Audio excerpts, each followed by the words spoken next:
fine.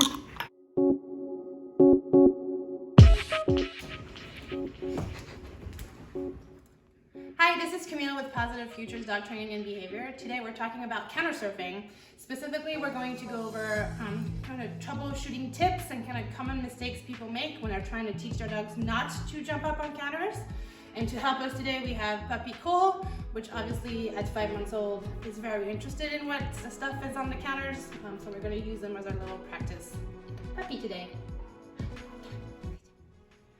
Alright, so with counter surfing, obviously one of the first things you want to be cognizant of is not leaving stuff right on the corner where it's very tempting for your dog. You want to either clean your counters or make sure that any tempting items are going to be far away from the edges so that if your dog does jump, they can't get the jackpot, steal the food, run away, and $1 million in their bank account right now.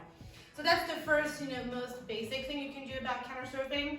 The second thing, which I see often as a common mistake, is people usually will start setting up, do their food, dog is doing God knows what, then dog comes up, starts jumping because there's stuff on the counter, and then we go, oh, no, you can't do that. Go to your place, or here's our cookies.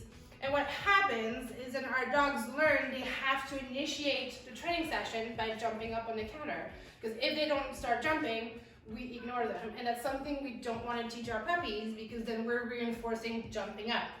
All right, so before I even start prepping my food, I want to make sure that I'm focused on my dog. So I have a couple of things ready. Before I start chopping, I'm going to send my dog to his place, and I already have a little bowl of treats ready for him right here. So it's very easy for me to reward him for being there as I start prepping food over here. And initially, I'll reward him pretty frequently because it's difficult for him, obviously, to stay there when he hears food items happening around. Very good. So you want to make it as easy as possible for your dog by kind of proofing the place too. So right now I'm not actively chopping any food, I'm just kind of rummaging around, moving stuff around. He's getting rewarded for being there, so he gets the picture of, ooh, this pays me lots of money. I'm just gonna stay here so that when I do get food out,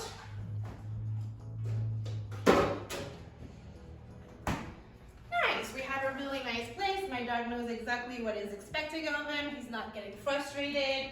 I'm not getting frustrated because he's being a pest, trying to get stuff he's not supposed to.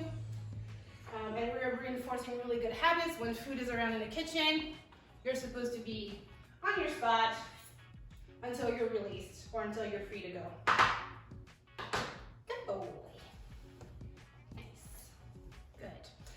Another thing to be mindful of is, especially with puppies and teenagers, so dogs who have short attention spans to start with, you do want to reinforce frequently, obviously, but also you want to be aware of how long stuff stays out. Because a lot of times, even when you train a really good leave it cue, they can leave stuff for a few seconds. He can't leave the cat food for 20 minutes, right? So you want to make sure that if you do leave your leave it cue, very good, dog is rewarded for leaving the food alone, but then we're going to remove the temptation. So put it away where he can't reach, put it away back in the fridge. So I'm not leaving stuff hanging out here for extended periods of time. And it gets harder and harder for my dog, and at some point they're going to break because they can't sustain that level of attention the whole time. So be aware of that. Another thing I want to touch on is your level of excitement. When we ask our dogs to go off, a lot of times when we're not paying attention, there's food right there, dog jumps up and we go, oh no, stop it! And that creates a lot of excitement for our dogs. And typically they start seeing it as a game, especially with teenagers, and they go, oh, this is a fun game. I jump up and try to steal something and everybody chases me around the house and yells at me and we have all of this fun. And that's another way that we tend to kind of feed the cycle of counter surfing is fun and rewarding. Even if our dog doesn't actually get food off the counter, they still see, oh, this gets me lots of attention. Just the same way puppies love to steal our socks or laundry because they know the human is going to get up and chase me around the house to get the item back. So we want to be aware of that. All right, so another thing that's also related to arousal and excitement is grabbing and physically moving our dogs away. So when our dogs jump on the counter and they're actively trying to steal food, it's a pretty normal and instinctual human reaction to go, oh no, and then yank the dog away.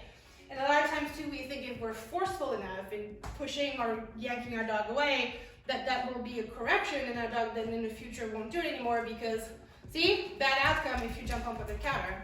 Now, while that could very possibly work with some dogs, in the majority of cases, you're either going to frighten your dog, which was not something that we want, or you're going to teach your puppy to be defensive because they jump up to try to get something really valuable, yummy, yummy cat food up here, and then they get manhandled, punished for doing so by your hands.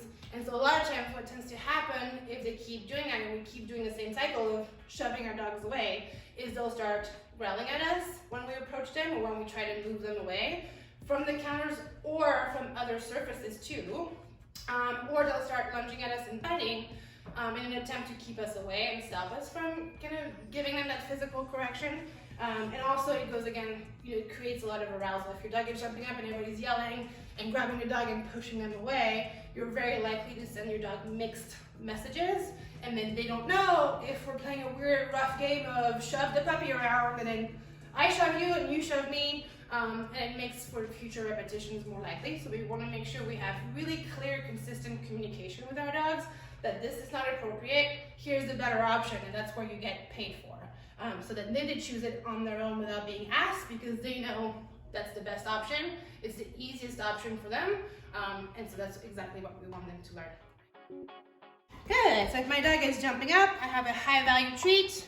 I'm going to lure him down, get him to his place, yes, and reward him as soon as I get 4 feet on the place. So that place is what is being rewarded, and if we stay on place, the rewards keep coming.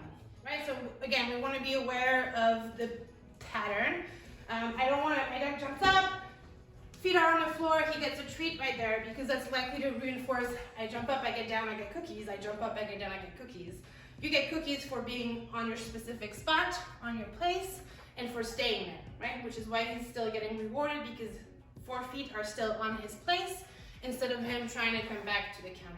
And so in case your dog doesn't have a solid place cue like Cole does, what you can do, which is really useful and often underutilized, is using a tether. Right here, I have a bungee leash that's hooked up on the other side of the door so that even if he pulls, he can't go anywhere and the leash won't come off. And I can use my tether to help my dog stay on his place while I'm doing other things. So I'm just going to clip it to his harness, and this is important when you're using tethers. You definitely want to use them with harnesses, not collars, right? Because we don't want our puppies to get pressure on their necks or keep walking and then feel the leash pull up around their necks. You also want to make sure when you're using tethers that the dog is always fully supervised in case they get tangled into the leash or get stuck around some piece of furniture. Good job. So that they can't hurt themselves or get themselves scared because they can't move and they're stuck. Good job. And same thing, just because my dog is tethered, I'm still going to use the same frequency of reinforcement. Just because he can't move away, I'm not going to be stinky on the trees and be, oh, well, okay, you can't go anywhere, so I'm just going to do whatever. I still want to reward him very frequently as if he was loose, so that this is a very fun, rewarding experience for him, so that in the future, when the leash comes off, he's going to have a very strong place because it's a behavior that's been very strongly reinforced. Good job. In this case, the leash just helps because we're minimizing his options, where we're only kind of giving him one option, stay on your place. Good job, which is very useful with puppies and teenagers because, again, they tend to have very short attention span. Everything is exciting, everything is distracting. So this helps kind of focus their thinking. This is what we're doing right now. Remember, we're staying on our place and getting rewarded. And that way too, especially when you have open flow plans, it makes it a lot easier to keep track of my puppy. So when I turn my back, I know he's still going to be here. He can't just take off and do something else and then I have to find it and start again, get them back to place, get them back focused. So this is a really nice in-between technique to use when your dog doesn't have a solid place yet. So they can get a really nice, consistent picture in their heads. When we're preparing food or eating food, you're on your place and you're going to get tons of cookies for staying on there. Good job. All right, so to summarize our tips and troubleshooting over counter surfing, Number one is management, right? Keeping things away from the counters, keeping counters clean, using a tether to keep your dogs away from the counter. You can also use baby gates or X-Pens to do the same thing, and keep your dog at a distance so that it's not so tempting and so difficult for them to leave the food or the counters alone. The second thing is to be proactive, right? Don't wait for your dog to misbehave and jump up on the counter to go, oh, we have to, right, stop jumping on the counter. Before you start prepping up, this is time so that your dog gets the cue. When the food starts coming out, I should go to my place to get paid. And that way they never practice the jumping up in the first place. Third thing is remember to be calm and consistent. We don't want to turn this into a game. Or a point of friction or conflict with our dogs, especially around food, because it can very easily escalate into more severe aggression.